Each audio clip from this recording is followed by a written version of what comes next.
You just pray you're never in that position. You find out there's usually two options. Bad and worse. But you focus on your men, because that's what'll get you through.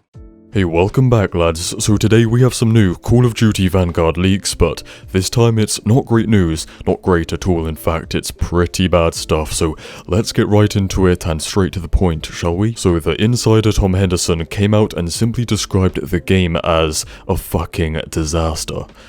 Well then. Well, that statement is going to catch our attention, right? Of course, Tom Henderson is a trusted insider who has leaked many Call of Duty stuff in the past, and he said he will elaborate on this disaster and give us new details at a later time, but for now, I'm honestly not going to worry too much about it. Until he clarifies what the disaster is, I'm not going to lose my mind over it because, to be honest, this is nothing new for Call of Duty, we've heard it all before. Especially with Black Ops 4 and Cold War, which had their own issues behind the scenes, and that resulted in incomplete games and a complete lack of content.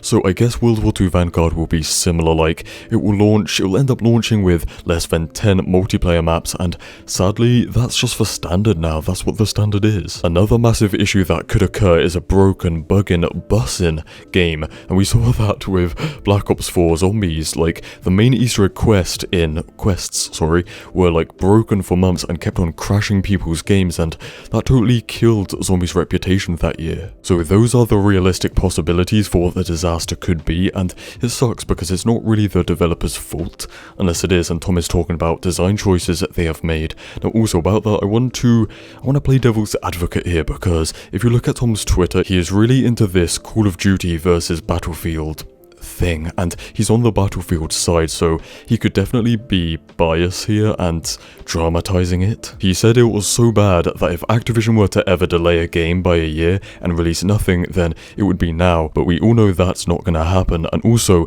we recently heard that Sledgehammer Games started developing World War II Vanguard back in August of 2019, which would actually give it more development time than what Cold War had. Cold War was rushed in a year and a half, so if it's that bad, if Vanguard is that bad, I don't know what they've been doing this whole time, because we would have about 2 years, a little bit over 2 years. One last update to this situation, the MW2 Ghost on Twitter, who is also in contact with insiders, said that he heard Vanguard is also in a bad state, and that it was pushed forward a year so that the next Modern Warfare game would have more time to be like finished and perfected. So I guess Vanguard is basically being like sacrificial lamb. Also, that adds more fuel to the fire that that's what the disaster here is, that behind the scenes the game is a mess and isn't coming well together, and that's actually kind of like a history with Sledgehammer Games, the team making it, because they were originally making Call of Duty Vietnam that would have been like the next game in the World War II series, but then it was so like bad behind the scenes that got turned, they like lost the project and it got turned into Black Ops Cold War.